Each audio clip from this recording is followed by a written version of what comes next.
IQ का yes compose your dream. नमस्कार दोस्तों, बीपीएससी समाधान बैच में आपका स्वागत है। दोस्तों, जैसा कि आप सभी को पता है कि हम पॉलिटी की क्लास कर रहे हैं और पॉलिटी की इस क्लास में आप लोगों को ये पता होना जरूरी है कि पॉलिटी के जो क्वेश्चन पूछे जा रहे हैं अब तक के किस प्रकार के क्वेश्चन पूछे गए हैं, कहाँ-कहाँ से किस किस टॉपिक से कौन-कौन से क्वेश्चन बन रहे थे, तो उनके बारे में आज हम चर्चा करने वाले हैं। तो इस बैच के माध्यम से आपको जितना भी डाटा दिया जा रहा है आप लोग पढ़ते रहिए। संडे को टेस्ट प्रोवाइड कराया जा रहा है उसको भी आप लगाइएगा और साथ ही साथ में इंडियन ज्योग्राफी की जो क्लासेस हैं वो पूरी हो चुकी हैं और वर्ल्ड ज्योग्राफी की क्लासेस आपको मिल रही हैं। लगातार आपको वर्ल्ड ज्योग्राफी की क्लासेस मिल रही हैं और 5 क्लासेस हो भी गई हैं और इंडियन ज्योग्राफी कंप्लीट हो चुकी है और कुछ ही दिनों में आपको जो हिस्ट्री की क्लासेस हैं वो भी मिलना प्रारंभ हो जाएंगे। तो आप लोग ऐप के साथ बने रहिए और एक चीज याद रखिएगा, जितने भी पीवाईक्यू क्वेश्चन डिस्कस कराए जा रहे हैं जो यूट्यूब पर कराए जा रहे हैं, क्विक आईएएस यूट्यूब चैनल पर जाइए, वहां पर आपको पीवाईक्यू की एक प्लेलिस्ट मिल जाएगी जहां पर बीपीएससी द्वारा जितने भी पीवाईक्यू पूछे गए हैं वो सारे क्वेश्चन डिस्कस कराए जा रहे हैं। तो आज जो हमारी क्लास है ऐप में भी रहेगी और साथ ही साथ में आपको यूट्यूब पर भी मिल जाएगी देखने को। तो इस क्लास के माध्यम से हम समझने का प्रयास करेंगे कि इंडियन पॉलिटी से कौन कौन से क्वेश्चन पूछे गए हैं। चलिए हम सबसे पहले स्टार्ट करते हैं संविधान सभा एवं संविधान निर्माण प्रक्रिया, यानी जो इसका प्रोसेस है, संविधान किस प्रकार से बनकर तैयार हुआ है उसके बारे में समझने का प्रयत्न करेंगे। जो ऐतिहासिक पृष्ठभूमि है वहां से जो क्वेश्चन पूछे गए हैं वो उनको मॉडर्न हिस्ट्री में रखा गया है, इसका पार्ट नहीं माना जाता है। तो ज्यादातर वो मॉडर्न हिस्ट्री के पार्ट में वो क्वेश्चन रखे गए हैं, तो उसको हम मॉडर्न हिस्ट्री में समझते हुए चलेंगे। लेकिन बाद में जैसे ही हमारा ये सिलेबस एंड हो जाएगा उसके बाद में जो हिस्टोरिकल बैकग्राउंड है, हिस्टोरिकल बैकग्राउंड को भी हम क्लियर कर लेंगे और एक बार पूरा अच्छे से पढ़ लेंगे, वहां से भी क्वेश्चन पूछे जाते हैं। तो दोस्तों आज जो हमारी क्लास है वो किसके संबंधित रहने वाली है? संविधान सभा एवं संविधान निर्माण प्रक्रिया। इससे संबंधित जो भी हमारे इंपॉर्टेंट पॉइंट बनेंगे या क्वेश्चन बनेंगे उसको डिस्कस करेंगे। देखिए पहला क्वेश्चन दिया गया है, क्वेश्चन क्या दिया गया है? संविधान सभा की प्रथम बैठक कब हुई थी? संविधान सभा के बारे में क्वेश्चन पूछा गया है कि संविधान सभा की पहली बैठक कब होती है। अच्छा, संविधान सभा की अगर हम बात करें, किसके बारे में बात करें? संविधान सभा के बारे में, तो आपको यह पता होना बहुत जरूरी है कि संविधान सभा ये किसके माध्यम से बनकर तैयार होती है। संविधान सभा जो है वो कौन से प्लान के तहत या कौन सी योजना के तहत बनकर तैयार हुई थी, तो ये आपको पता होना जरूरी है। तो ये बनकर जो तैयार हुई थी वो तैयार हुई थी कैबिनेट मिशन प्लान के तहत। कैबिनेट मिशन प्लान के तहत संविधान सभा का निर्माण हुआ था। अब यहां से क्वेश्चन ये भी बनता है कि कैबिनेट मिशन योजना जो है वो कब आई थी या कब पारित हुई थी। तो यहां से अगर क्वेश्चन बने तो आप लोग डेट याद रखिएगा, 24 मार्च 1946 को, 24 मार्च 1946 को कैबिनेट मिशन योजना आती है। इसमें 3 सदस्य होते हैं। कौन कौन से सदस्य होते हैं? 3 सदस्य की अगर हम बात करें तो पैथिक लॉरेंस, जिनको अध्यक्ष भी माना जाता है, पैथिक लॉरेंस, तो पैथिक लॉरेंस एक सदस्य होते हैं। दूसरे जो सदस्य होते हैं वो होते हैं स्टैफर्ड क्रिप्स। दूसरे सदस्य कौन से होते हैं? स्टैफर्ड क्रिप्स होते हैं। और एक चीज याद रखिएगा, स्टैफर्ड क्रिप्स वही क्रिप्स हैं जो 1942 में क्या लेकर आते हैं? 1942 में क्रिप्स मिशन लेकर आते हैं। कौन सा मिशन लेकर आते हैं? क्रिप्स मिशन लेकर आते हैं 1942 में। ये पॉइंट याद रखेंगे। तीसरे जो सदस्य होते हैं वो कौन से होते हैं? वो होते हैं ए बी अलेक्जेंडर। तीसरे सदस्य कौन से होते हैं? ए बी अलेक्जेंडर जो हैं वो तीसरे सदस्य होते हैं। तो ये 3 जो हैं वो सदस्य होते हैं और अध्यक्ष जो माना जाता है वो किसको माना जाता है? पैथिक लॉरेंस को अध्यक्ष माना जाता है। पैथिक लॉरेंस जो है वो अध्यक्ष माने जाते हैं, लेकिन कहीं ना कहीं स्टेफर्ड क्रिप्स और ए बी अलेक्जेंडर अलग अलग विभागों के अध्यक्ष होते हैं। तो ये पॉइंट भी आप लोग याद रखेंगे। कैबिनेट मिशन योजना के तहत ही क्या होता है? संविधान सभा की नींव रखी जाती है। ये क्वेश्चन कई बार एग्जाम में पूछा गया है, जितने भी वनडे एग्जाम है वहां से ये क्वेश्चन जरूर पूछा जाता है वहां पर। अगर हम संविधान सभा की बैठक की बात करें या फिर हम इनके पहले सदस्य संख्या की बात कर लें, तो संविधान सभा की जब नींव रखी गई थी तो इसमें टोटल कितने सदस्य थे? 389 सदस्य थे। कितने सदस्य थे? 389 सदस्य थे। अगर हम इनकी बैठकों की बात करें तो इसमें स्टार्टिंग में 3 बैठक हुई थी। कौन कौन सी बैठक होती है? एक होती है 9 दिसंबर को, 9 दिसंबर 1946 को। दूसरी कब होती है? 11 दिसंबर 1946 को। और तीसरी जो बैठक होती है वो होती है 13 दिसंबर 1946 को। ये 3 बैठकें होती हैं, 3 सेशन होते हैं स्टार्टिंग के, जो कि संविधान सभा के सेशन हो रहे होते हैं। अब देखिए 9 दिसंबर की अगर सेशन की हम बात करें, 9 दिसंबर को जो पहला सेशन होता है, इस सेशन के माध्यम से आपको 3-4 पॉइंट हैं जो याद रखने होंगे। सबसे पहले यहां पर याद रखना होगा कि अस्थायी अध्यक्ष के बारे में, अस्थायी अध्यक्ष के बारे में आपको पॉइंट याद रखना होगा। अस्थायी अध्यक्ष के तौर पर किसे चुना गया था, किसे नियुक्त किया गया था? तो वो नियुक्त किया गया था सच्चिदानंद सिन्हा को। डॉक्टर सच्चिदानंद सिन्हा को अस्थायी अध्यक्ष के रूप में नियुक्त किया गया था। अच्छा, यहाँ पर कई बार कंफ्यूजन ये होता है कि सर उपाध्यक्ष से भी क्वेश्चन बन जाता है। किससे क्वेश्चन बन जाता है? उपाध्यक्ष से। अगर हम उपाध्यक्ष की बात करें, किसकी बात करें? उपाध्यक्ष की बात करें, तो उपाध्यक्ष के तौर पर किसे नियुक्त किया गया था?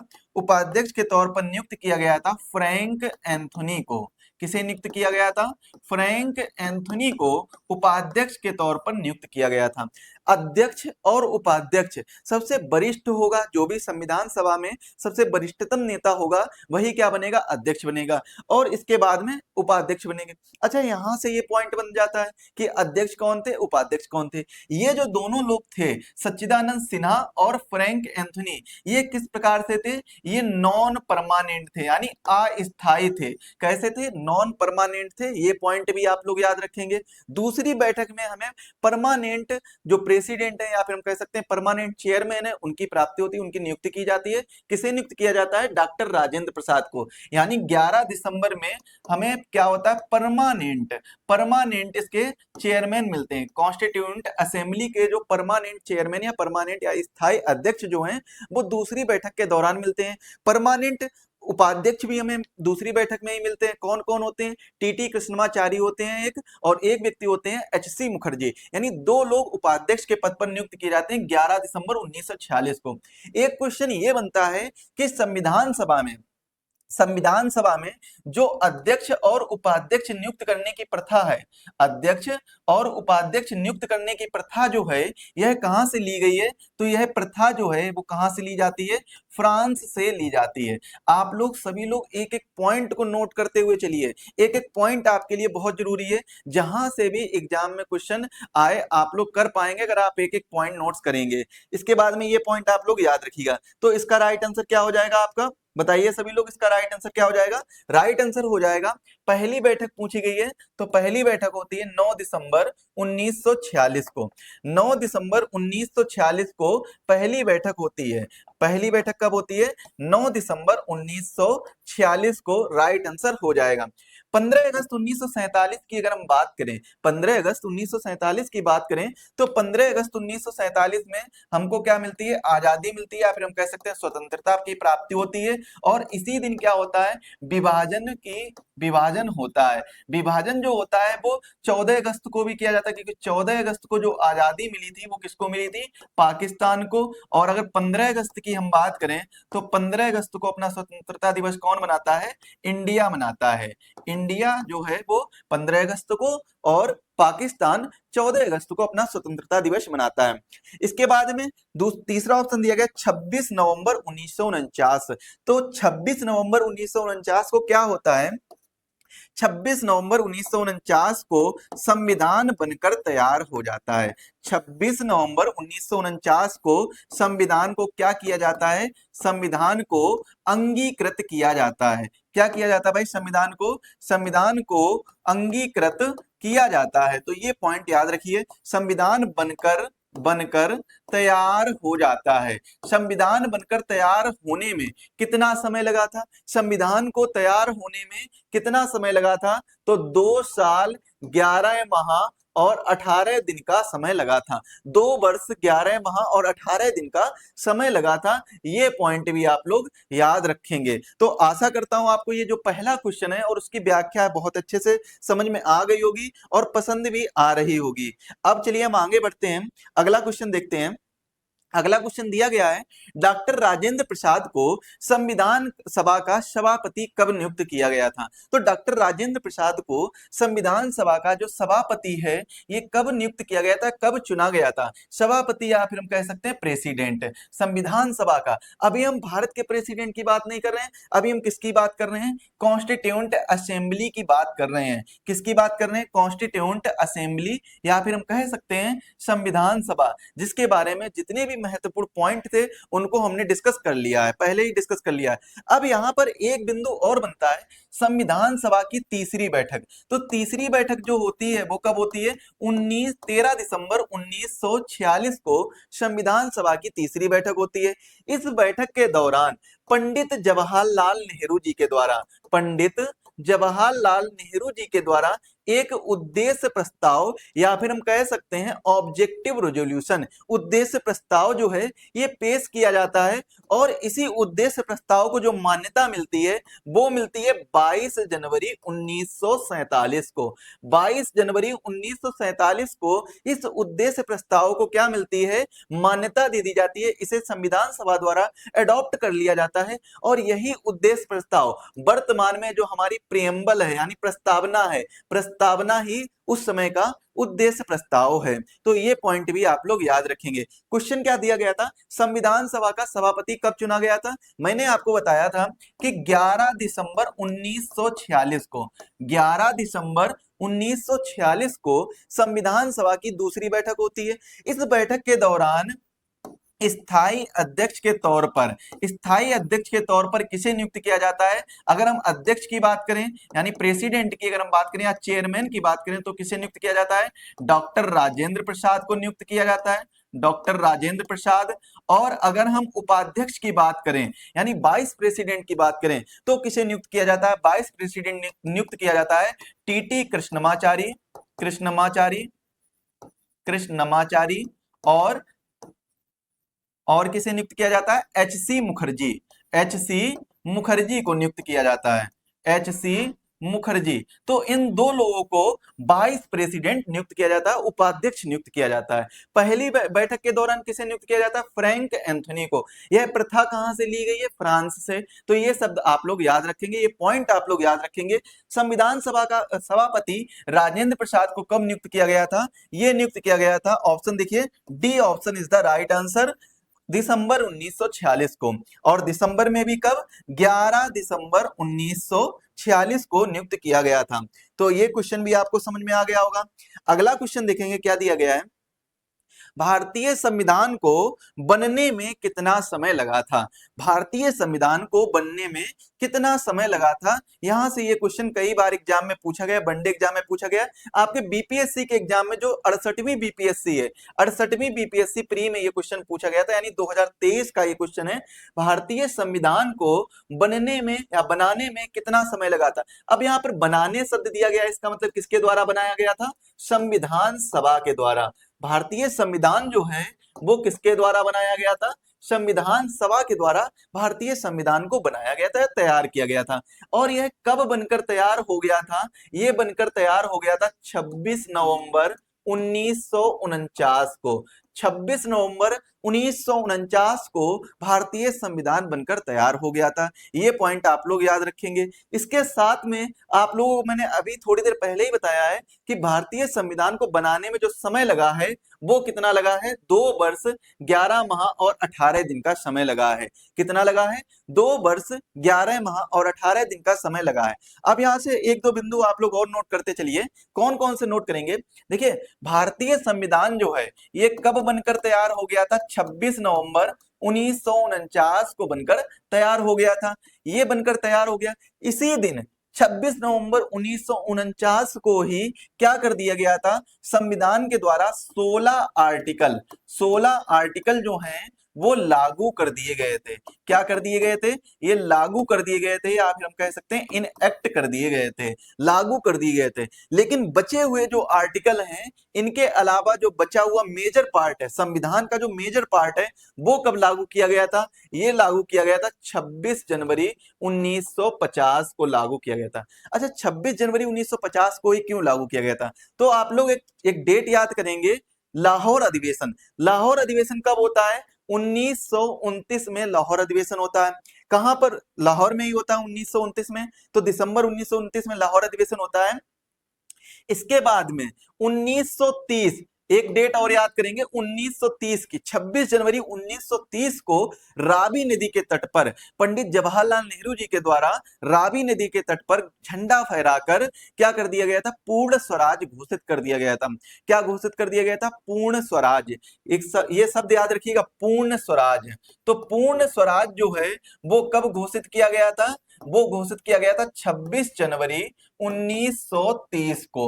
और 26 जनवरी 1930 को जब पूर्ण स्वराज घोषित किया गया था, तो उसके बाद में यानी 26 जनवरी 1930 से लेकर 26 जनवरी 1947 तक, 26 जनवरी 1947 तक क्या किया गया था? भारतीयों के द्वारा स्वतंत्रता दिवस मनाया गया था।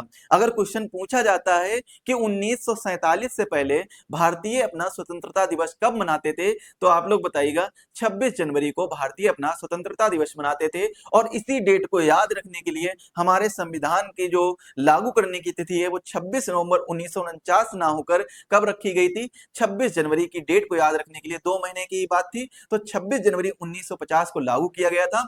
और इसी वजह से 26 जनवरी को हम गणतंत्र दिवस के तौर पर मनाते हैं। किसके तौर पर मनाते हैं? गणतंत्र दिवस के तौर पर मनाते हैं। तो ये पॉइंट आप लोग याद रखेंगे। अगला क्वेश्चन देखिए, भारतीय संविधान को संविधान सभा द्वारा अंगीकृत किया गया था। भारतीय संविधान को संविधान सभा द्वारा अंगीकृत किया गया था। या फिर क्वेश्चन में पूछा जा सकता है भारतीय संविधान को संविधान सभा द्वारा आत्मार्पित किया गया था। प्रस्तावना जब आप पढ़ेंगे तो प्रस्तावना में सीधा सीधा आपको चीजें नजर आ जाएंगी, वहां पर ये चीजें लिखी होंगी, अंगीकृत लिखा होगा, आत्मार्पित लिखा होगा, इस प्रकार से शब्द दिए गए होंगे। और एक डेट भी लिखी होगी, वो डेट कौन सी होगी? 26 नवंबर 1949 को। भारतीय संविधान जब बनकर तैयार हो गया था तो उसी दिन भारतीय संविधान को अंगीकृत कर दिया गया था। प्रारूप समिति के जो अध्यक्ष होते हैं डॉक्टर भीमराव अंबेडकर जी, उनके द्वारा क्या है, इस संविधान सभा के जो संविधान होता है इसको अंगीकृत कर दिया जाता है, यानी संविधान सभा के द्वारा अंगीकृत कर दिया जाता है। तो ये पॉइंट भी आप लोग याद रखेंगे। तो संविधान सभा, अब यहां पर देखिए संविधान सभा को संविधान सभा के द्वारा, क्योंकि संविधान सभा ने ही अंगीकृत किया था, तो संविधान सभा के द्वारा जब अंगीकृत किया गया था तो इसमें उस समय कितने लोग उपस्थित थे? 284 लोग उपस्थित थे, जिन्होंने संविधान पर साइन किए थे, जिन्होंने संविधान पर क्या किए थे? अपने हस्ताक्षर किए थे, सिग्नेचर किए थे। कितने लोगों ने? 284 लोगों ने। 284 लोगों ने साइन किए थे संविधान पर। तो ये चीज आप लोग याद रखिएगा। अब यहां पर एक क्वेश्चन ये बनता है कि भारतीय संविधान पर जो संविधान है, संविधान पर सबसे पहला साइन किसका है? संविधान पर सबसे पहला हस्ताक्षर किसका है? तो आप लोगों का आंसर क्या होगा? डॉक्टर राजेंद्र प्रसाद। डॉक्टर राजेंद्र प्रसाद जो हैं, इनका सबसे पहला हस्ताक्षर है। मतलब संविधान पर जब आप संविधान देखेंगे, संविधान की मूल प्रति देखेंगे, तो उस पर जब हस्ताक्षर देखेंगे तो डॉक्टर राजेंद्र प्रसाद का वहां पर आपको हस्ताक्षर देखने को मिलेगा। लेकिन दूसरा पॉइंट ये बनता है कि संविधान पर सबसे पहली बार यानी पहला हस्ताक्षर किया किसने था? तो सबसे पहला हस्ताक्षर किया था, वो किसने किया था? पंडित जवाहरलाल नेहरू जी ने क्या किया था? सबसे पहला हस्ताक्षर किया था। लेकिन है किसका? डॉक्टर राजेंद्र प्रसाद का। किया किसने था सबसे पहले? पंडित जवाहरलाल नेहरू जी के द्वारा किया था। जब मूल प्रति देखेंगे या फिर कहीं आपको इमेज वगैरह भी देख सकते हैं, गूगल में मिल जाएगी आपको, तो इनके साइन बहुत छोटे नजर आएंगे। वो इसीलिए क्योंकि सबसे पहले इन्होंने कर दिए थे, लेकिन होने किसके थे? सबसे पहले डॉक्टर राजेंद्र प्रसाद जी के होने थे, लेकिन कर किसने दिए थे? जवाहरलाल नेहरू जी ने कर दिए थे। तो इस वजह से क्या है, इनके हस्ताक्षर जो हैं, डॉक्टर राजेंद्र प्रसाद जी के हस्ताक्षर वो बहुत ही छोटे छोटे नजर आते हैं। अगला क्वेश्चन है, संविधान को 26 जनवरी के दिन लागू करने का निर्णय क्यों लिया गया था, या इसलिए लिया गया था क्योंकि कांग्रेस ने इस तिथि को 1930 में स्वतंत्रता दिवस के रूप में मनाया था। एक तो ऑप्शन ये दिया गया है। दूसरा ऑप्शन दिया गया था इस तिथि को 1942 में भारत छोड़ो आंदोलन प्रारंभ किया गया था। भारत छोड़ो आंदोलन प्रारंभ किया गया था। क्या भारत छोड़ो आंदोलन इस तिथि को प्रारंभ किया गया था? आप लोग कमेंट में बताइए, भारत छोड़ो आंदोलन कब प्रारंभ किया गया था? ये क्वेश्चन मैं कमेंट में आपसे पूछ रहा हूं। यह एक शुभ दिन था। क्या है, एक शुभ दिन था। अगला क्वेश्चन है, अगला ऑप्शन है उपयुक्त में से कोई नहीं, या उपयुक्त में से कोई नहीं। मैंने आपको बताया है कि 26 जनवरी 1930 के दिन क्या होता है, इस दिन भारत ने पूर्ण स्वराज घोषित किया था। क्या घोषित किया था, पूर्ण स्वराज जो है वो घोषित किया था। और इसी की याद में, पूर्ण स्वराज की याद में ही क्या बनाया जाता है, 1930 से लेकर 1947 तक स्वतंत्रता दिवस मनाया जाता है। और इसी स्वतंत्रता दिवस की वजह से ही तो इसका आंसर क्या हो जाएगा, ऑप्शन ए इसका राइट आंसर हो जाएगा। इस तिथि को 1930 में क्या मनाया गया था, स्वतंत्रता दिवस मनाया गया था। इसी वजह से हमारा जो संविधान है वो 26 जनवरी 1950 को लागू किया गया था। तो ये पॉइंट भी आप लोग याद रखेंगे। अगला क्वेश्चन देखेंगे, अगला क्या दिया गया है।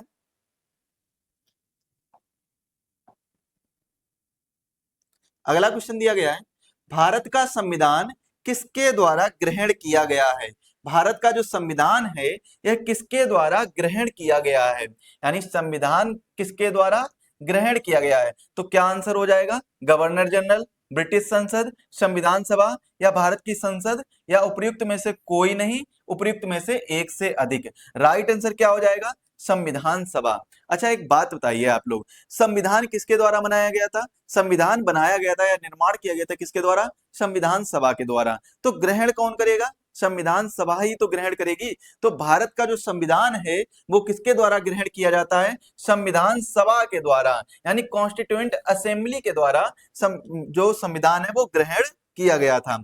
ये क्वेश्चन भी आप लोग याद रखेंगे। अगला क्वेश्चन है, भारतीय संविधान दिवस कब मनाया जाता है। भारतीय संविधान दिवस, ये 2016 में ये क्वेश्चन पूछा गया था, भारतीय संविधान दिवस कब मनाया जाता है। अच्छा आप लोग ये बताइए कि भारतीय संविधान बनकर कब तैयार हो गया था। भारतीय संविधान जो है वो कब बनकर तैयार हो गया था, मैंने कई बार ये बताया है। तो इसका आंसर क्या होगा, 26 नवंबर 1949 को। इसी दिन क्या हुआ था, बनकर तैयार हुआ, या फिर हम इसी दिन कह सकते हैं संविधान सभा के द्वारा अंगीकृत किया गया था।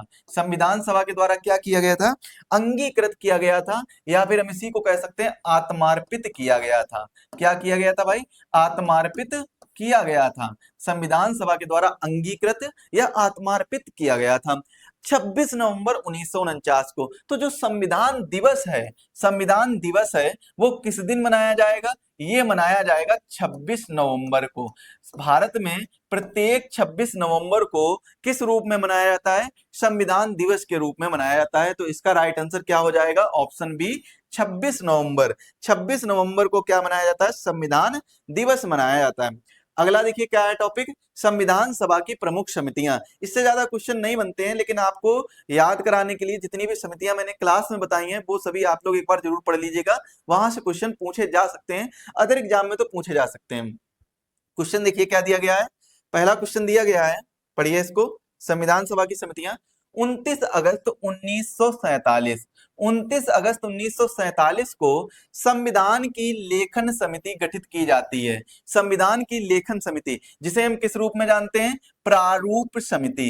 यहां से क्वेश्चन देखिए क्या बनता है कि जो संविधान की प्रारूप समिति है, प्रारूप समिति कब गठित की जाती है, 29 अगस्त 1947 को गठित की जाती है। संविधान की प्रारूप समिति जो है वो कब गठित की जाती है, 29 अगस्त 1947 को गठित की जाती है। इसमें कितने टोटल याद रखने होंगे, टोटल 7 मेंबर होते हैं। प्रारूप समिति में टोटल कितने मेंबर होते हैं, 7 मेंबर होते हैं, जिसमें 6 अन्य सदस्य और एक चेयरमैन। चेयरमैन कौन होते हैं, डॉक्टर भीमराव अंबेडकर। डॉक्टर भीमराव अंबेडकर जो हैं वो क्या होते हैं, प्रारूप समिति के चेयरमैन होते हैं। इनमें से कौन इस समिति के सदस्य नहीं है, तो ये पॉइंट आपको याद रखना होगा, कौन जो है इस समिति के सदस्य नहीं है। यानी इसमें टोटल कितने 7 सदस्य होते हैं, जिसमें एक चेयरमैन शामिल है और जो 6 हैं वो अन्य सदस्य शामिल हैं।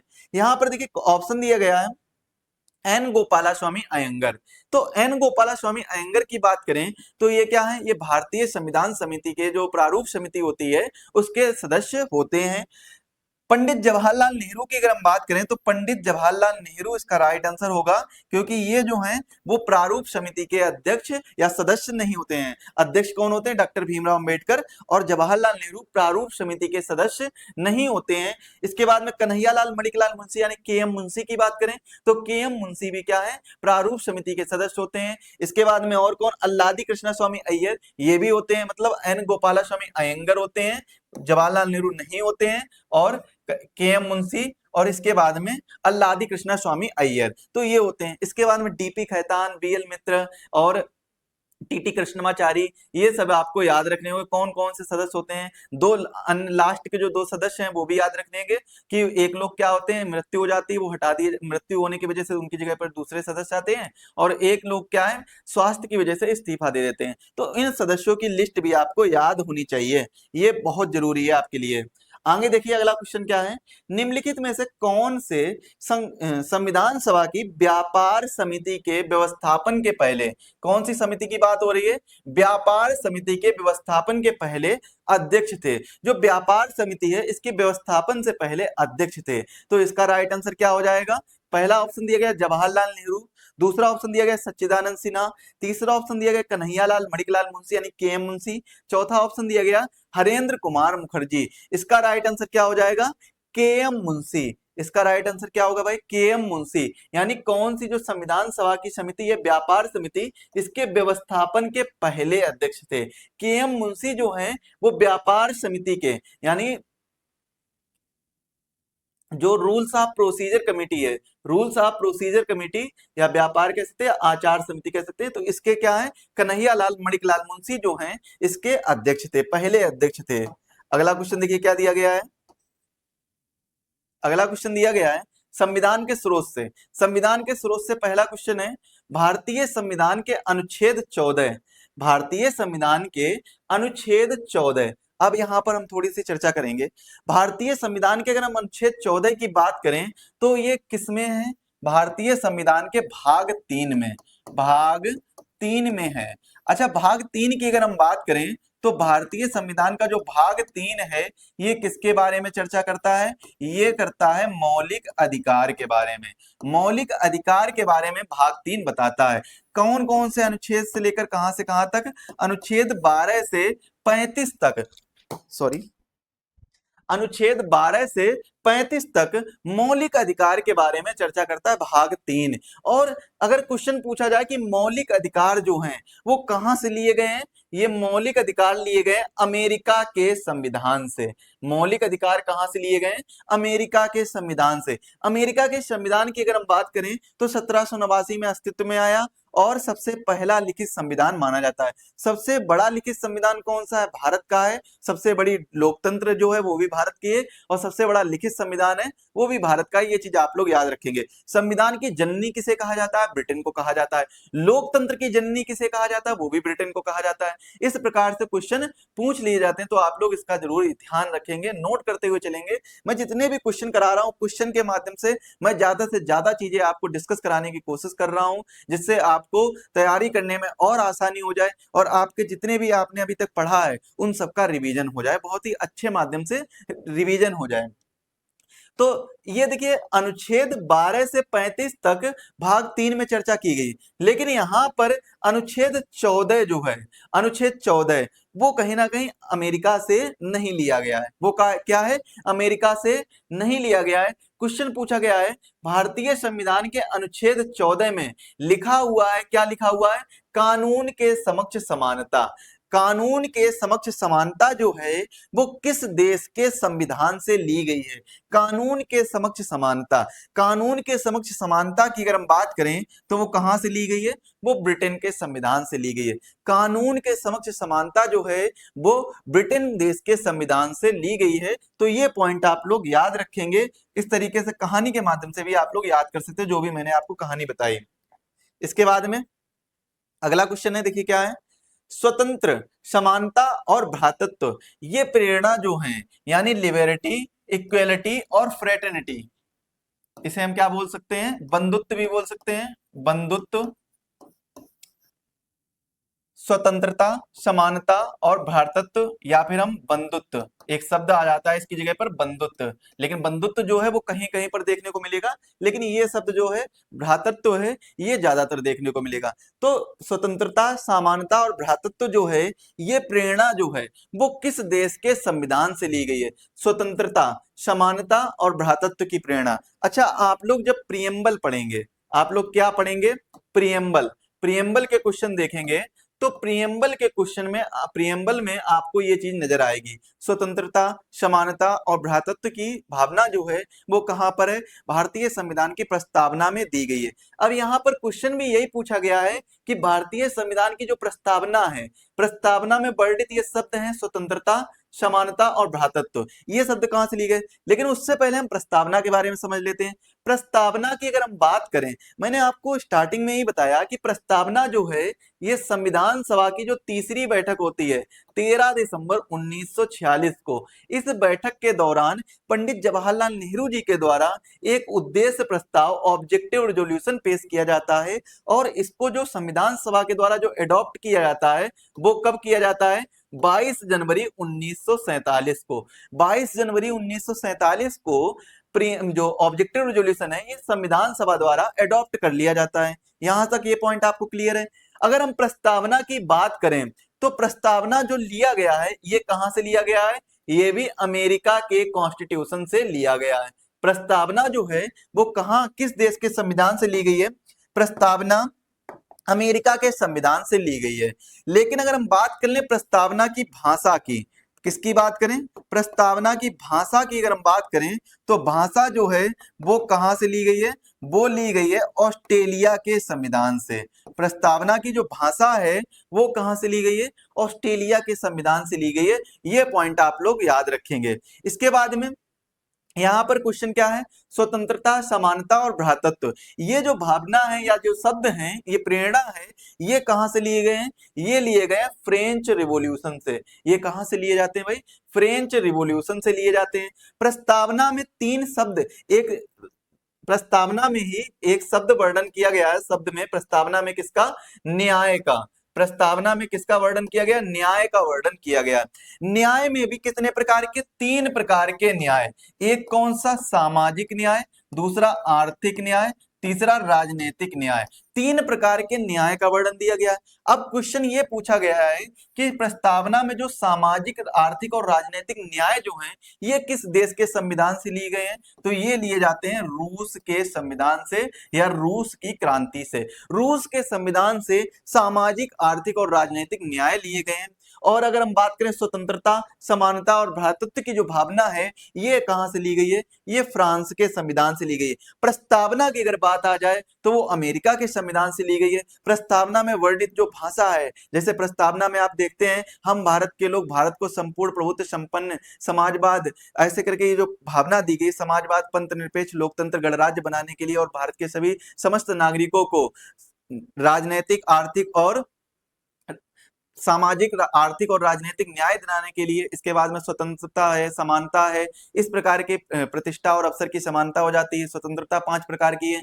तो ये जो भाषा है वो भाषा कहां से ली गई है? ये भाषा ली गई है ऑस्ट्रेलिया के संविधान से। तो ये पॉइंट आपको क्लियर हो गए होंगे सारे, जितने भी पॉइंट मैंने आपको बताए हैं। अगला क्वेश्चन देखिए क्या दिया गया है। भारतीय संविधान में राज्य के नीति निदेशक सिद्धांत, भारतीय संविधान में राज्य के नीति निदेशक सिद्धांत जो हैं ये किस देश से लिए गए हैं? राज्य के नीति निदेशक सिद्धांत। अच्छा, राज्य के नीति निदेशक सिद्धांत के बारे में अगर हम चर्चा करें तो इसको हम किस नाम से और जानते हैं? DPSP, directive principle of state policy, English version है directive principle of state policy, यानी डीपीएसपी के नाम से जानते हैं। राज्य के जो नीति निदेशक सिद्धांत हैं ये भारत ने किस देश के संविधान से लिए हैं? ये भारत ने आयरलैंड के संविधान से लिए हैं। कहां से लिए हैं? आयरलैंड के संविधान से लिए हैं। अच्छा, क्वेश्चन कभी कभी ये भी बन जाता है कि जो डीपीएसपी है भारत ने तो आयरलैंड से लिए, आयरलैंड ने कहां से लिए? आयरलैंड ने स्पेन के संविधान से लिए हैं। डीपीएसपी की अगर हम बात करें तो भारतीय संविधान के भाग 4 में इनका वर्णन देखने को मिलता है। कहां से कहां तक? 36 से 51 तक। 36 से 51 तक भाग 4 में डीपीएसपी का यानी directive principle of state policy का वर्णन देखने को मिलता है। तो ये पॉइंट भी आप लोग याद रखेंगे। तो इसका राइट आंसर क्या हो जाएगा? ऑप्शन ए इसका राइट आंसर हो जाएगा, आयरलैंड के संविधान से। इसके बाद में अगला क्वेश्चन देखेंगे। अगला क्वेश्चन क्या है?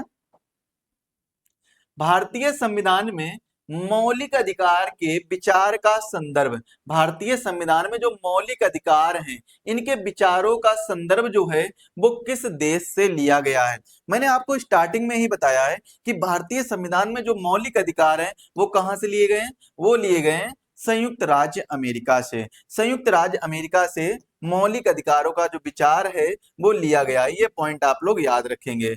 इसके बाद में अगला क्वेश्चन देखेंगे। अगला कौन सा है? भारतीय संविधान के भाग 4 में, भारतीय संविधान के भाग 4 में जो राज्य के नीति निर्धारक सिद्धांत वर्णित हैं, भारतीय संविधान की यह बात विश्व के किस देश के संविधान से प्रेरित व प्रभावित है? ये देखिए क्वेश्चन वही है सेम, लेकिन इसकी भाषा को चेंज कर दिया गया है। तो इसका यानी इसमें जो पूछा गया वो क्या पूछा गया है? इसमें डायरेक्टली ये पूछा गया कि जो directive principle of state policy है यानी डीपीएसपी हैं वो कहां से लिए गए हैं? वो लिए गए हैं आयरलैंड के संविधान से। आयरलैंड के कॉन्स्टिट्यूशन से डीपीएसपी लिए गए हैं। तो इसका राइट आंसर क्या हो जाएगा? ऑप्शन डी इसका राइट आंसर हो जाएगा, आयरलैंड का संविधान। तो ये पॉइंट भी आप लोग याद रखेंगे। अगला क्वेश्चन देखिए क्या है? सूची 1 को सूची 2 से मिलाइए तथा नीचे दिए गए कूटों का प्रयोग करके सही उत्तर का चयन कीजिए। सही उत्तर का चयन करना है। सूची 1 में क्या दिए गए हैं? संविधान के स्रोत मत दिए गए हैं, और सूची 2 में देश दिए गए जहां से संविधान लिया गया है। अच्छा, यहां पर आप लोग एक चीज याद रखेंगे, तीन तीन पॉइंट दिए गए हैं इसमें। देखिए पहला क्या है? राज्य के नीति निर्देशक सिद्धांत। मैंने आपको बताया था कि राज्य के जो नीति निर्देशक सिद्धांत हैं वो कहां से लिए गए? आयरलैंड के संविधान से लिए गए। मतलब हम क्या देख लेंगे? एका थ्री देख लेंगे। अभी ऑप्शन में आपको समझ में आ जाएगा। अगर हम मौलिक अधिकार की बात करें तो मौलिक अधिकार जो है वो कहां से लिए गए हैं? सॉरी, मौलिक अधिकार की अगर हम बात करें तो मौलिक अधिकार जो हैं वो संयुक्त राज्य अमेरिका से लिए गए हैं, संयुक्त राज्य अमेरिका से। इसके बाद में आगे देखिए, अब देखिए आपको दो पता चली गए, तो दो से भी क्या है, आप क्या कर सकते हैं? दो के माध्यम से भी आप ऑप्शन पे जा सकते हैं और एलिमिनेट कर सकते हैं। जैसे हमें ए का पता चल गया, क्या है? ए का 3 होगा, ए का क्या हो जाएगा? 3 हो जाएगा, और बी का क्या हो जाएगा? बी का 4 हो जाएगा। ए का 3 हो जाएगा, बी का 4 हो जाएगा। अब देखिए ऑप्शन देखिए, ए का 3 किसमें किसमें दिया गया है? ए का 3 यानी इसमें ऑप्शन बी में दिया गया है, ऑप्शन डी में दिया गया है। तो ये दो ऑप्शन जो हैं वो स्वतः ही क्या हो जाएंगे? गलत हो जाएंगे। इस प्रकार से भी क्वेश्चन को किया जा सकता है। अच्छा, बी का 4, बी का 4 किसमें दिया गया? इसमें भी बी का 4 दिया गया है। सॉरी, ये तो हाँ, ये वाले में भी और इसमें भी बी का 4 दिया गया है। तो ये वाला क्वेश्चन, ये जो यहाँ पर हम दो रहेंगे। अब हमें एक और पता चलना चाहिए, एक और जो है वो पता चलना चाहिए। वो कौन सा देख लेते हैं एक बार।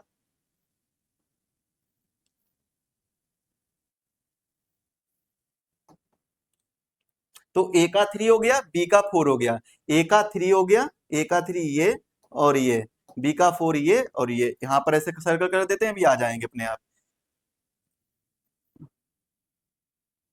इसके बाद में आगे देखिए, सी ऑप्शन देखिए, सी क्या दिया गया है इसमें? देखिए भारत का है जो राज्यों का संघ है उसे केंद्र को अधिक शक्ति प्रदान की गई है।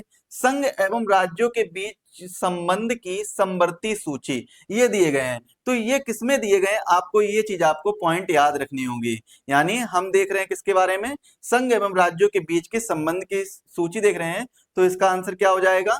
इसका आंसर क्या हो जाएगा? ऑस्ट्रेलिया हो जाएगा। जो समवर्ती सूची है वो कहां से है? ऑस्ट्रेलिया से। यानी हम देखेंगे सी का 1। अब सी का 1 देखेंगे, सी का 1 किसमें दिया गया है? जो सी वाला है इसका 1 जो है वो किसमें दिया गया है? तो सी का 1 इसमें भी दिया गया, इसमें भी दिया गया है। और यहाँ पर अच्छा यही कंफ्यूजन हो रहा है। तो यहाँ पर देखिए क्या, यहाँ पर 2 दिया गया, तो ये वाला भी गलत हो जाएगा। ये गलत, ये गलत और ये वाला गलत। तो बचा कौन सा right answer? Option D. Option D इसका जो है वो सही आंसर हो जाएगा। तो ये पॉइंट भी आप लोग याद रखेंगे। यहां पर क्या है, एक बार फिर से देख लीजिए। राज्य के नीति निर्देशक सिद्धांत की अगर हम बात करें तो ये कहां से लिए गए हैं, ये लिए गए हैं आयरलैंड के सिद्धांत से। राज्य के नीति निर्देशक सिद्धांत जो हैं वो कहां से लिए गए हैं, वो आयरलैंड के संविधान से लिए गए हैं। मौलिक अधिकार की अगर हम बात करें तो मौलिक अधिकार संयुक्त राज्य अमेरिका से लिए गए हैं। मौलिक अधिकार कहां से लिए गए हैं, संयुक्त राज्य अमेरिका से लिए गए हैं। इसके बाद में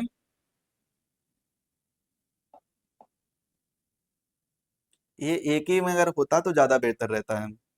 ये कब पूछा गया, 2005 में पूछा गया था। राज्य के नीति निर्देशक सिद्धांत आयरलैंड से, मौलिक अधिकार संयुक्त राज्य अमेरिका से, और जो संघ एवं राज्यों के बीच की संबंध की समवर्ती सूची है ये कहां से ली गई है, ये ली गई है ऑस्ट्रेलिया के संविधान से। संघ जिसमें केंद्र को अधिक शक्ति प्रदान की गई है वो कहां से लिए गए, कनाडा के संविधान से। तो ये पॉइंट आप लोग याद रखेंगे। अगला क्वेश्चन देखेंगे, अगला क्वेश्चन कौन सा है, अगला क्वेश्चन दिया गया है, भारत ने सुदृढ़ केंद्र के साथ संघीय ढांचा यानी जो फेडरल सिस्टम है इसका विचार कहां से लिया है।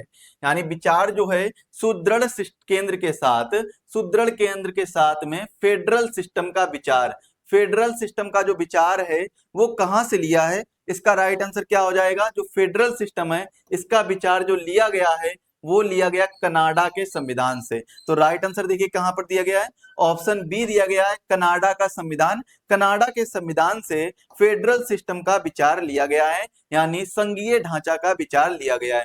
अब हम बात करते हैं संविधान के प्रमुख भाग तथा उनसे संबंधित जो महत्वपूर्ण अनुच्छेद हैं जिनसे क्वेश्चन बने हैं उनके बारे में चर्चा करते हैं। पहला क्वेश्चन देखिए क्या दिया गया है, पहला क्वेश्चन दिया गया है भारतीय संविधान में शामिल हैं। अच्छा, भारतीय संविधान में क्या चीज शामिल है, तो आपको पता होना चाहिए कि भारतीय जो संविधान है इसमें क्या शामिल है। भारतीय संविधान में 395 आर्टिकल हैं।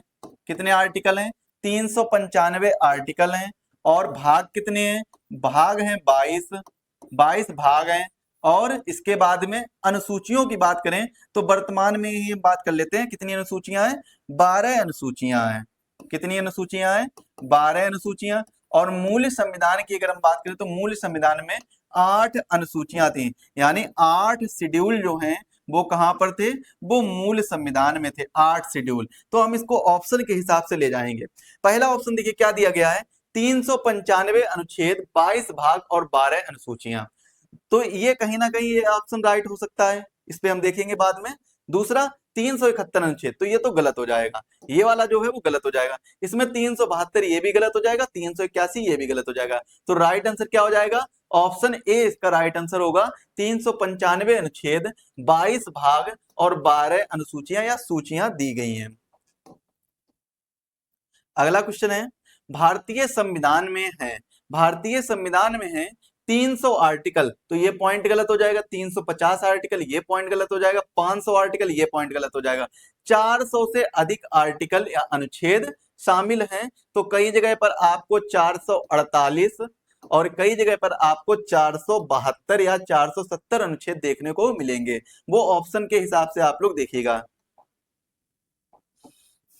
अगला क्वेश्चन देखिए क्या दिया गया है, भारत के संविधान में वर्तमान शामिल हैं, भारत के संविधान में वर्तमान शामिल हैं, ये पूछा गया था 2005 में क्वेश्चन। तो भारत के संविधान की अगर हम बात करें तो वर्तमान शामिल क्या क्या चीजें हैं, 295 धारा है तो ये भी गलत हो जाएगा, 444 धारा है ये भी गलत हो जाएगा, और 259 धारा है तो ये भी गलत हो जाएगा। इसके बाद में 301 धारा है ये भी गलत हो जाएगा।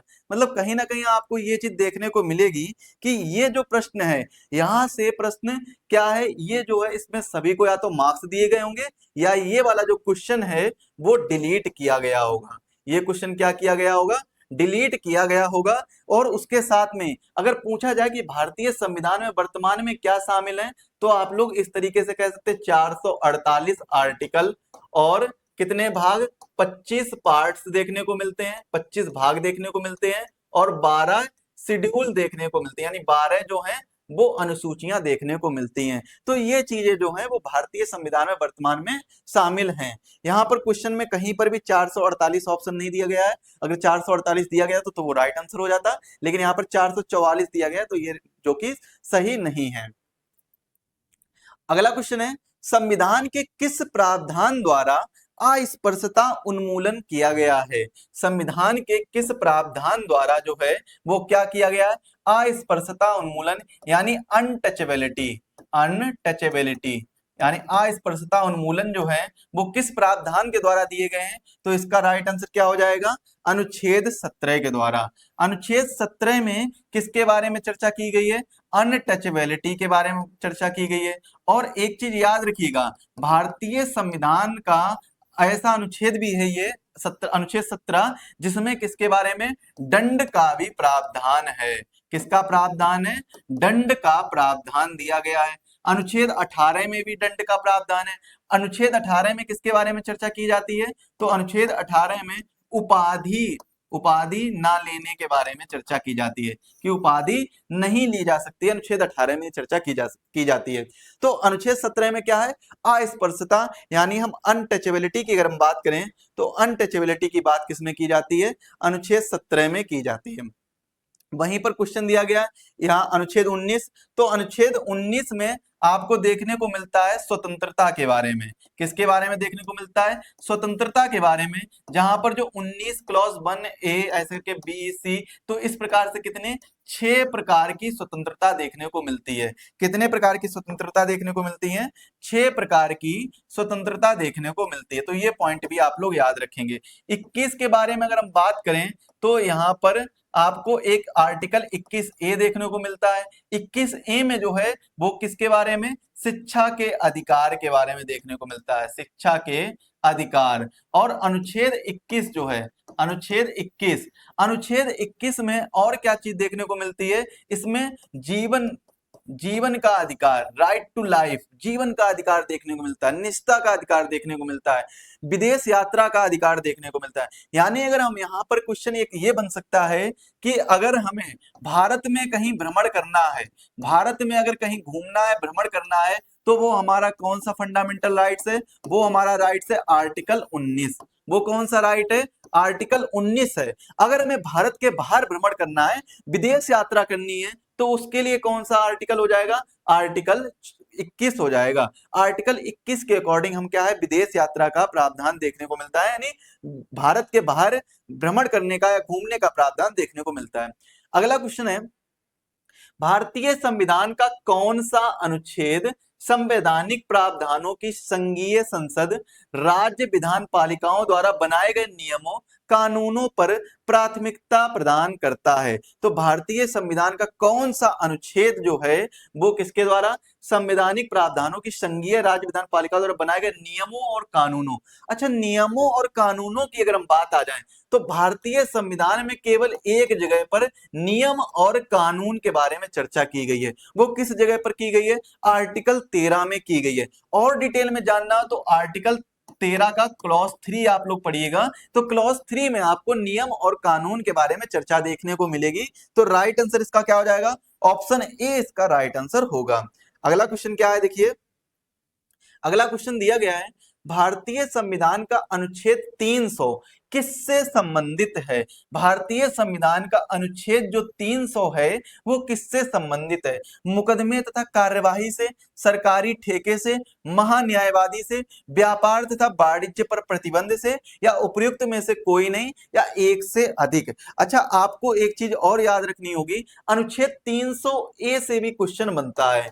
अनुच्छेद जो 300A है इससे भी क्वेश्चन देखने को मिलता है। 300A में किसके बारे में चर्चा की गई है? 300A में संपत्ति के अधिकार के बारे में चर्चा की गई है। किसके बारे में चर्चा की गई है? संपत्ति के अधिकार के बारे में चर्चा की गई 300A में। अच्छा, अब यहां पर एक चीज और याद रखिएगा, भारतीय संविधान का जो अनुच्छेद 300 है, 300 जो है वो किससे संबंधित है? वो संबंधित है मुकदमे तथा कार्यवाही से, यानी सुइट्स एंड प्रोसीडिंग से।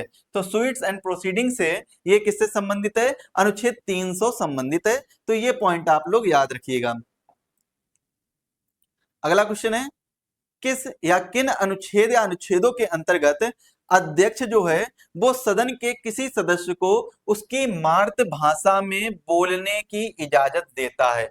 अध्यक्ष की अगर हम बात करें तो यहाँ पर किसके कौन से अध्यक्ष की बात हो रही है? लोकसभा अध्यक्ष या लोकसभा स्पीकर की बात हो रही है, लोकसभा स्पीकर। तो ये जो कहा जा रहा है कि जो अध्यक्ष है वो सदन में, यानी सदन, अगर हम सदन की बात करें तो सदन जो है वो सदन कौन सा हो सकता है? या तो लोकसभा या राज्यसभा, और क्या हो सकता है?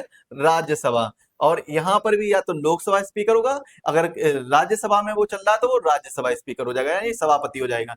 तो यहां पर क्वेश्चन भी यही पूछा गया कि अध्यक्ष क्या कर सकता है? सदन के किसी भी सदस्य को उसकी अपनी मातृभाषा में, जो भी सदस्य जहां से है उसकी अपनी मातृभाषा में बोलने का अधिकार या बोलने की इजाजत देता है। तो इसका राइट आंसर क्या हो जाएगा? अनुच्छेद 120 क्लॉज 1 में, 120 क्लॉज 1 में, आर्टिकल 120 क्लॉज 1 में जो अध्यक्ष है वो किसी भी सदस्य को सदन में जो भी अगर चल रहा है, कोई भी सेशन चल रहा है, तो उस सेशन के दौरान उसको अपनी मातृभाषा में बोलने का अधिकार दिया जाता है। तो वो कौन सा है? अनुच्छेद 120 ए है। तो ये पॉइंट आप लोग याद रखेंगे। अगला क्वेश्चन देखेंगे। अगला क्वेश्चन क्या है? अगला देखिए, अगला पार्ट आ गया है अनुसूचियों का। तो अनुसूचियां, एक बार हम एक चीज कुछ रिवाइज कर लेते हैं, कुछ चीजें, जिससे आपको आसानी हो जाए। अगर हम अनुसूचियों की बात करें तो भारतीय संविधान के मूल संविधान में, मूल संविधान की अगर हम बात करें तो मूल संविधान में कितनी अनुसूचियां थी? मूल संविधान में सर 8 अनुसूचियां थी। अगर वर्तमान की हम बात करें, वर्तमान की, तो वर्तमान में कितनी अनुसूचियां हैं? 12 अनुसूचियां हैं। यानी 4 अनुसूचियां जो हैं वो किसके माध्यम से? संविधान संशोधन के माध्यम से ऐड की गई थी। संविधान संशोधन के माध्यम से ऐड की गई थी, जिनमें 9वीं अनुसूची, या फिर हम कह सकते हैं संविधान संशोधन के माध्यम से जोड़ी गई जो पहली अनुसूची, या फिर जो 9th शेड्यूल है, ये ऐड की गई थी पहले कॉन्स्टिट्यूशनल अमेंडमेंट एक्ट, जो कि कब होता है? 1951 में, जो कि किससे संबंधित थी? भूमि सुधार से संबंधित थी। ये किससे संबंधित थी? भूमि सुधार से संबंधित थी। इसके बाद में जो दूसरी अनुसूची जोड़ी गई थी, ये जोड़ी गई थी 10वीं अनुसूची, जो कि कब जोड़ी गई थी? 52nd कॉन्स्टिट्यूशनल अमेंडमेंट एक्ट 1985 में, यानी 1985 में। ये जो संबंधित थी वो संबंधित थी एंटी डिफेक्शन लॉ, यानी दल बदल कानून से संबंधित थी। इसके बाद में तीसरी अनुसूची जो जोड़ी गई थी वो जोड़ी गई थी किससे संबंधित? 11वीं अनुसूची, जो कि जोड़ी गई थी पंचायत से संबंधित। किससे जोड़ी गई थी? पंचायत से, जो कि 93rd कॉन्स्टिट्यूशनल अमेंडमेंट एक्ट 1992 से संबंधित थी। इसके बाद में चौथी अनुसूची, या फिर हम कह सकते हैं 12वीं अनुसूची, जो कि जोड़ी गई थी, जो किससे संबंधित थी? म्यूनिसिपैलिटीज से, या फिर हम नगर पालिका भी कह सकते हैं। और ये जोड़ी गई थी सॉरी, यहां पर एक मिस्टेक हो रही है,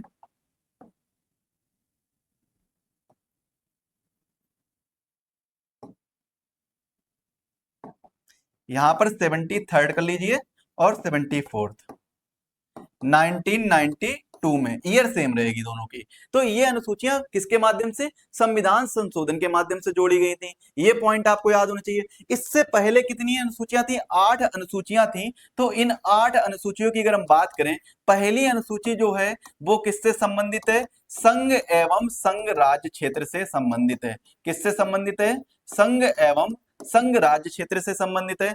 दूसरी अनुसूची जो संबंधित है वो किससे संबंधित है? वेतन से संबंधित है। दूसरी अनुसूची किससे संबंधित है भाई? ये वेतन से संबंधित है, वेतन या फिर हम कह सकते हैं सैलरी से। तीसरी अनुसूची जो है वो किससे संबंधित है? शपथ से। और चौथी अनुसूची की अगर हम बात करें तो राज्यसभा की जो सीटों का आवंटन होता है, राज्यसभा की जो सीटों का आवंटन होता है उससे संबंधित है चौथी अनुसूची।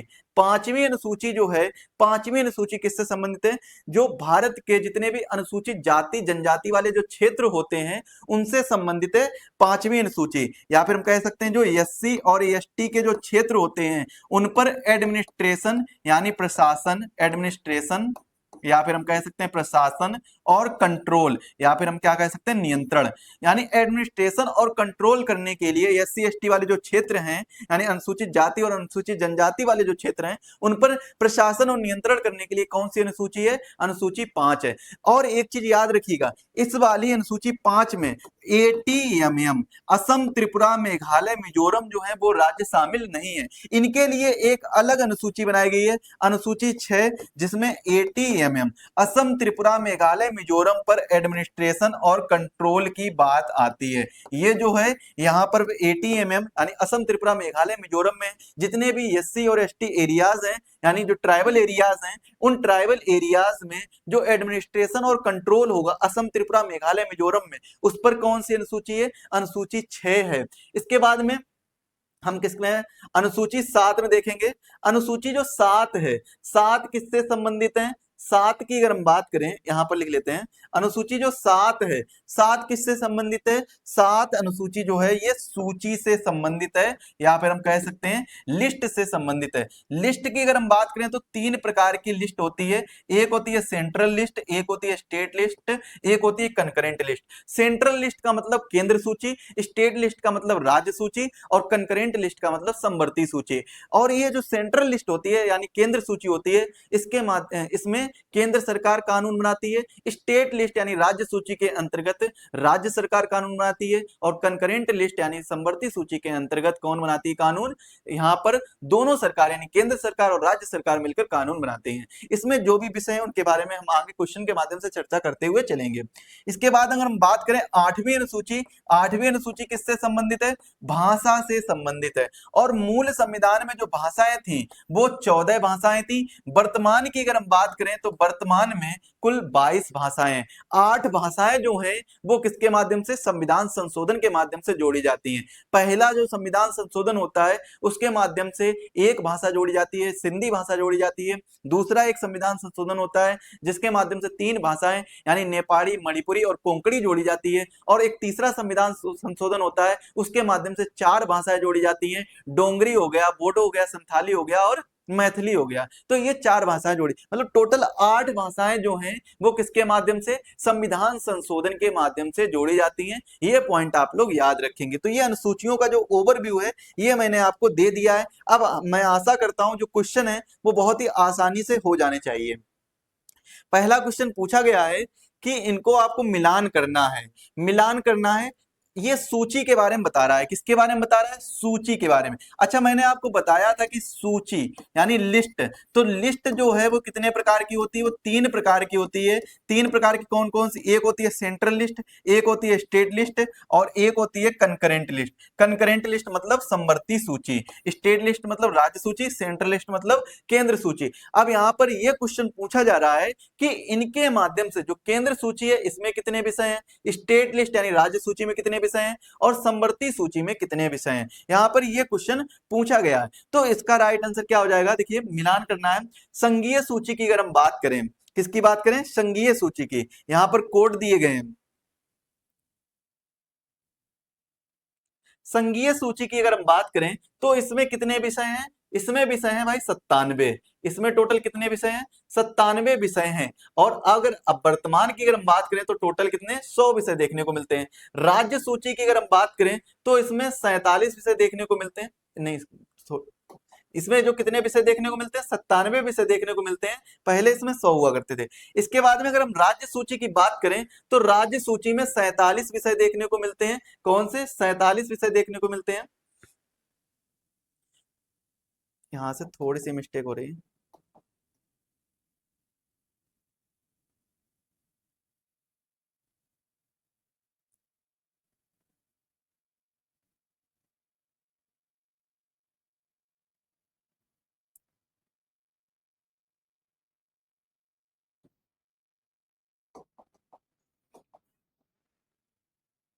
संघीय सूची की अगर हम बात करें तो संघीय सूची में हमें 97 विषय देखने को मिलते हैं। अगर वही राज्य सूची की बात करें तो राज्य सूची में हमें 61 विषय देखने को मिलते हैं, और समवर्ती सूची में हमें कितने, 47 विषय देखने को मिलते हैं। अब आप लोग एक चीज सुनिएगा, ध्यान रखिएगा थोड़ा सा, कि जो संघीय सूची है, संघीय सूची में कितने विषय हैं, संघीय सूची में भाई 97 विषय हैं।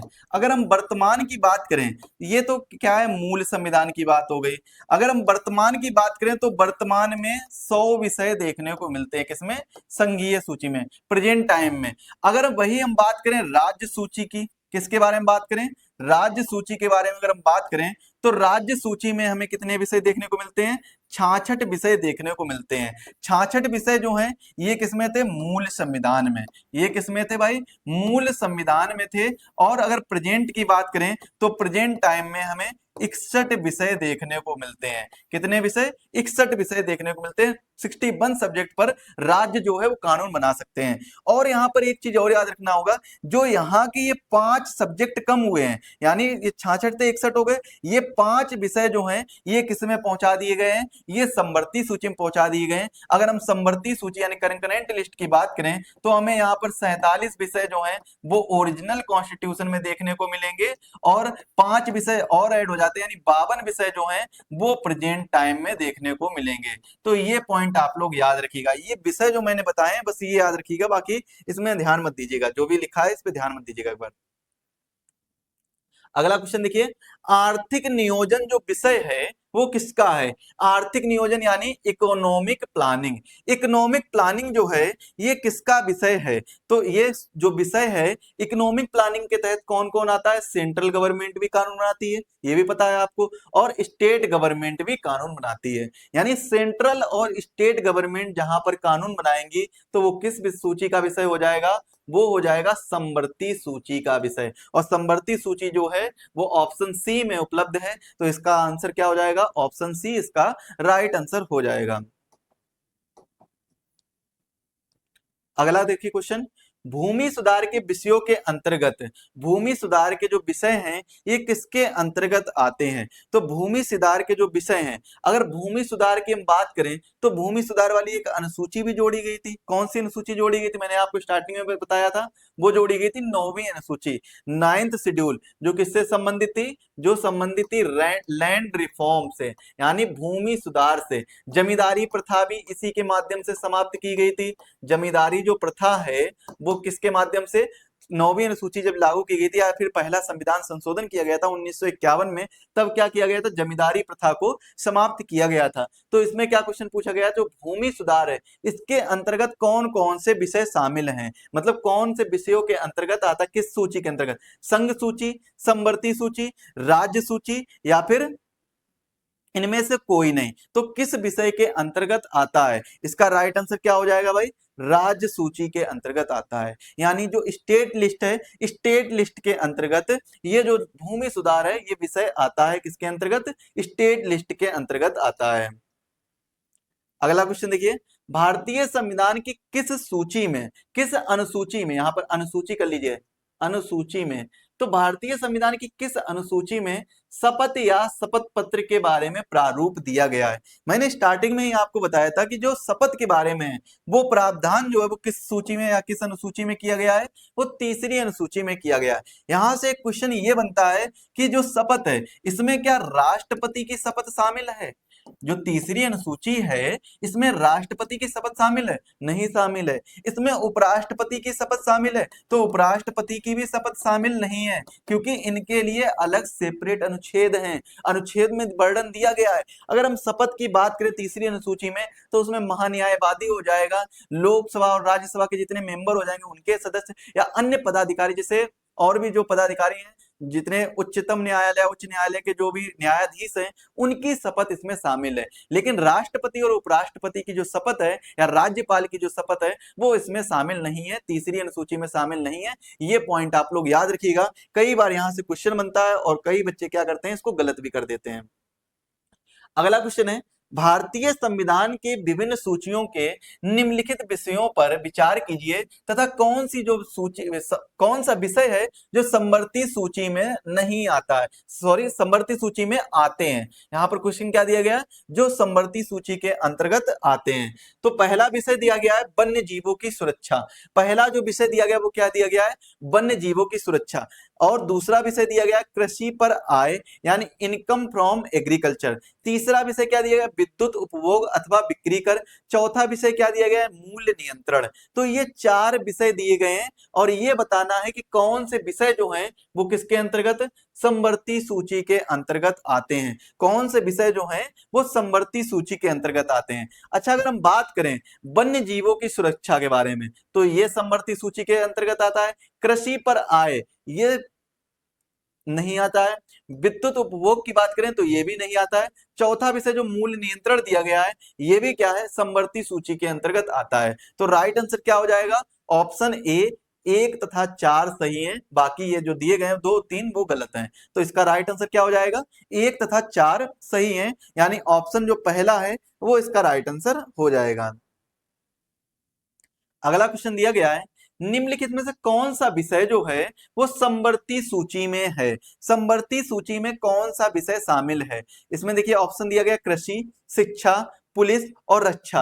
अब आपको बताना है कि समवर्ती सूची का कौन सा विषय है। ऐसा कौन सा विषय, अगर पुलिस की बात करें, पुलिस किसका विषय है, आपको पता होगा पुलिस जो है वो राज्य सूची का विषय है, समवर्ती सूची का नहीं है। पुलिस जो है वो कौन सी सूची का विषय है, राज्य सूची का विषय।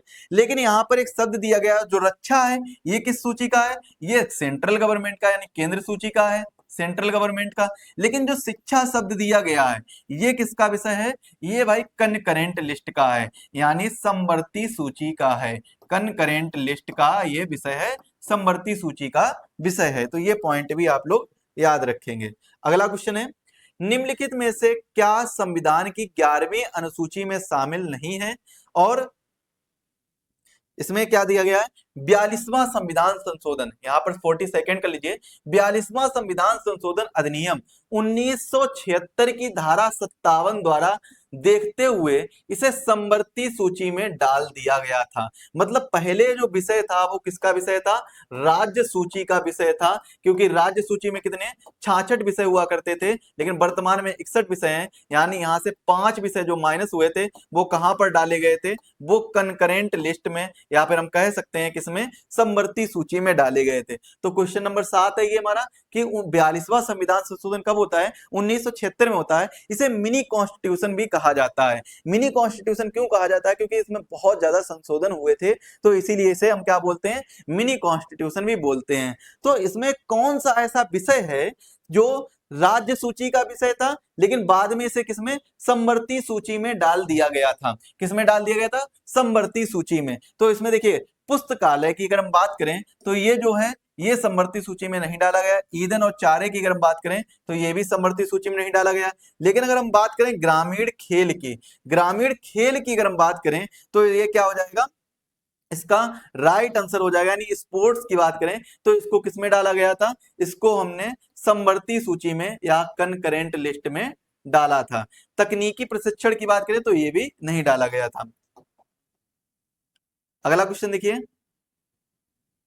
अनुसूची 11 यानी जो शेड्यूल 11वीं अनुसूची है इसके द्वारा पंचायती राज संस्थाओं को कितने विषय पर नियंत्रण का अधिकार दिया गया था। तो कितने विषय दिए गए थे, 29 विषय दिए गए थे। 11वीं अनुसूची में पंचायती राज व्यवस्था के बारे में बताया गया है 11वीं अनुसूची में। तो इसमें टोटल कितने 29 सब्जेक्ट प्रदान किए गए हैं या 29 सब्जेक्ट दिए गए हैं। राइट आंसर क्या हो जाएगा, 29 सब्जेक्ट। अगला क्वेश्चन है, जानवरों के प्रति क्रूरता की रोकथाम को भारतीय संविधान की किस सूची में रखा गया है। देखिए ये जितनी भी अनुसूचियां हैं यहां से जो क्वेश्चन बने हैं सबसे ज्यादा किससे क्वेश्चन बन रहे हैं, सबसे ज्यादा जो आपको लिस्ट दी गई है, जो लिस्ट दी गई है, यानी जो 3 प्रकार की लिस्ट दी गई है इनके जो सब्जेक्ट हैं इनके सब्जेक्टों से क्वेश्चन बन रहे हैं। यानी इनके जो विषय हैं इनके विषय से सबसे ज्यादा क्वेश्चन बनते हैं। तो इनकी विषय की जो लिस्ट है वो सभी इंपॉर्टेंट विषय जो जो दिए गए हैं वो सभी आपको प्रोवाइड करा दिए जाएंगे, ऐप में आपको मिल जाएंगे। तो इसका आंसर क्या होगा, जानवरों के प्रति क्रूरता की रोकथाम को भारतीय संविधान की किस सूची में रखा गया है। आप लोग कमेंट करके बताइए कि इसको किस सूची में रखा गया है।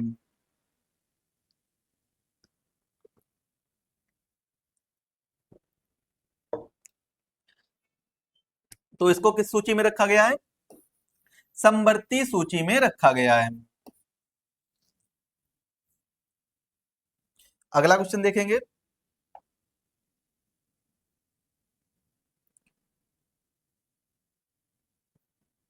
क्वेश्चन पूछा गया है, निम्नलिखित में से कौन सा युग्म सुमेलित नहीं है। यहां पर ये ध्यान रखिए, क्वेश्चन क्या पूछा जा रहा है, कौन सा युग्म जो है वो सुमेलित नहीं है। तो इसमें देखिए कौन कौन से युग्म दिए गए, राज्यसभा की सीटों का आवंटन। तो राज्यसभा की सीटों का आवंटन जो होता है वो किसमें होता है, चौथी अनुसूची में होता है। तो ये वाला जो पॉइंट है ये सही हो जाएगा। लेकिन पूछा क्या गया, नहीं है, तो इसमें हमें गलत पॉइंट देखना है। तो शपथ का प्रारूप जो है वो तीसरी अनुसूची में देखने को मिलता है, ये भी पॉइंट सही हो जाएगा। अनुसूचित क्षेत्रों का प्रशासन, अनुसूचित क्षेत्रों का प्रशासन जो है वो किसमें देखने को मिलता है, वो देखने को मिलता है हमें किसमें, छठी अनुसूची में।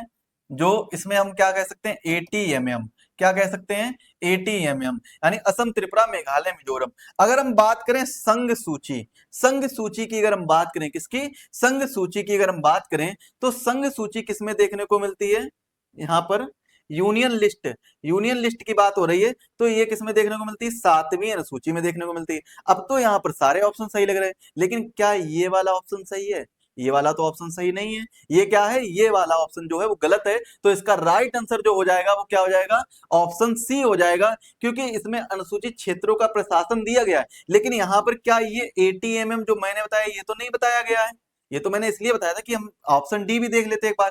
तो ये तो सही हो जा रहा है भाई, ये जब सही हो जा रहा है तो यही वाला गलत माना जाएगा, क्योंकि यहाँ पर छठी अनुसूची में अगर शब्द आ जाता असम, त्रिपुरा, मेघालय, मिजोरम, तो छठी अनुसूची सही हो जाती। लेकिन अनुसूचित क्षेत्रों का जो प्रशासन है वो किसमें हमें देखने को मिलता है, पांचवी शेड्यूल में, आप पांचवी अनुसूची में देखने को मिलता है। तो ये पॉइंट आप लोग याद रखेंगे, पांचवी अनुसूची में देखने को मिलेगा। तो ऑप्शन सी इसका राइट आंसर हो जाएगा।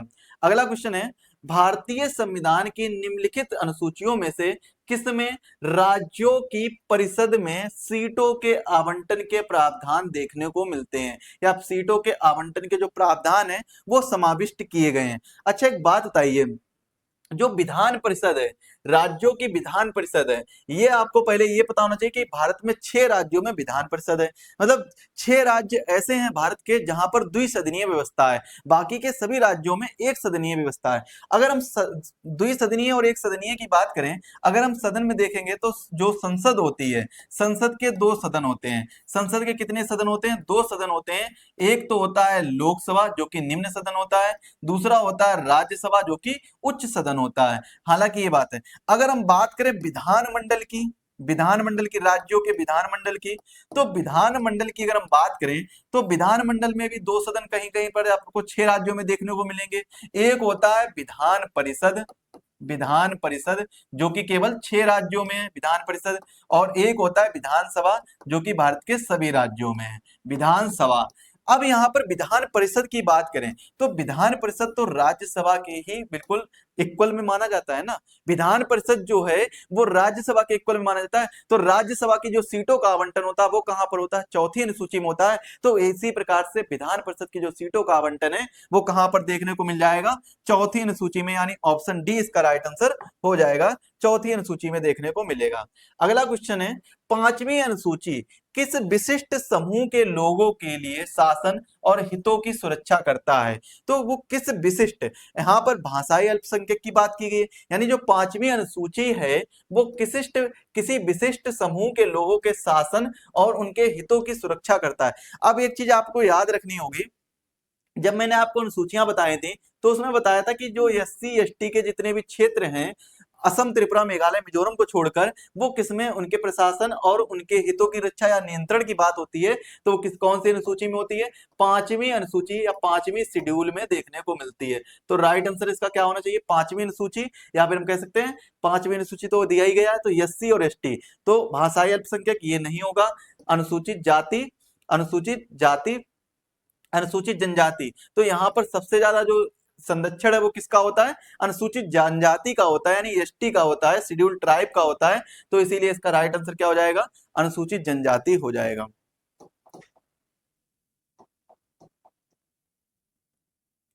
अगला क्वेश्चन है, भारतीय संविधान की निम्न में से किस अनुसूची में दल बदल कानून एंटी डिफेक्शन लॉ दिया गया है? अच्छा, दल बदल कानून की अगर हम बात करें, दल बदल या दल विरोधी अधिनियम जो है, ये दल विरोधी अधिनियम भी कहते हैं, इसे दल बदल कानून भी कहते हैं।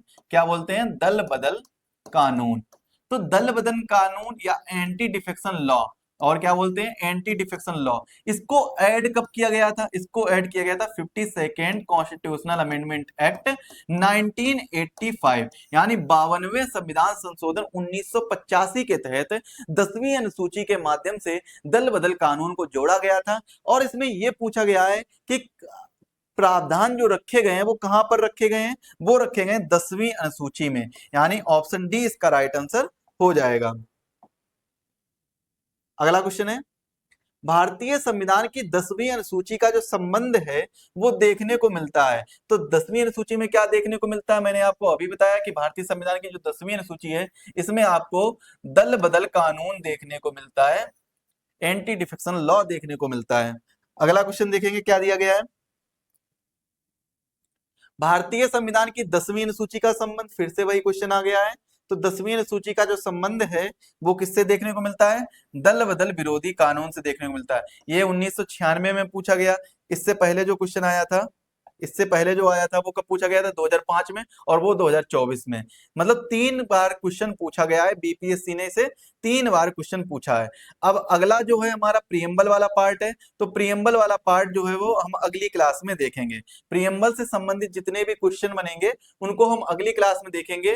तो इसमें जैसे देखिए किस प्रकार से क्वेश्चन है पूछे गए हैं।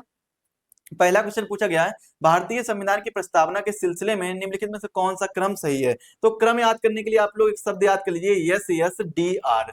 यस यस डी आर याद कर लीजिए, यानी सोवरेन हो जाएगा, सोशलिस्ट हो जाएगा, सेकुलर हो जाएगा, डेमोक्रेटिक हो जाएगा और रिपब्लिक हो जाएगा। तो ये शब्द याद कर लेंगे, यस यस डी आर, तो इससे आपको क्रम याद हो जाएगा और एक क्वेश्चन गारंटी से हो जाएगा। तो इसके बारे में हम चर्चा अगली क्लास में करेंगे, और अगली क्लास जो है वो हमारी पार्ट 1 जो हम कर रहे थे उसको हम पूरा करेंगे, यानी संविधान का जो पार्ट 1 है वो पूरा करेंगे। और उसके बाद में जब हमारी 3-4 क्लासें और हो जाएंगी तब उसके हम आगे के जितने भी क्वेश्चन है इसमें हम क्या क्या पढ़ेंगे। देखिए, जितने भी उद्देशिका से संबंधित क्वेश्चन है उनको देखेंगे। उद्देशिका के बाद में जो हमारा अगला टॉपिक होगा उस अगले टॉपिक को यानी शासन प्रणाली से संबंधित डिस्कस करेंगे, और इसके बाद में हमारा जो पार्ट 1 होगा उस पार्ट 1 को देखेंगे। तो आज क्लास के लिए बस इतना ही रखते हैं, मिलेंगे अगली क्लास में। तब तक के लिए आप सभी लोगों को धन्यवाद, और सभी लोग तैयारी करते रहिए। अगर कोई भी डाउट है तो आप हमसे डायरेक्ट व्हाट्सएप के माध्यम से पूछ सकते हैं, या फिर जो टेलीग्राम ग्रुप बनाया गया उस टेलीग्राम ग्रुप में आप ज्वाइन होकर वहां पर भी आप अपने क्वेश्चन को पूछ सकते हैं। आज की क्लास के लिए बस इतना ही रखते हैं, मिलेंगे नेक्स्ट क्लास में जिसमें हम भारतीय संविधान का जो भाग 1 है उसके बारे में डिस्कस कर रहे होंगे।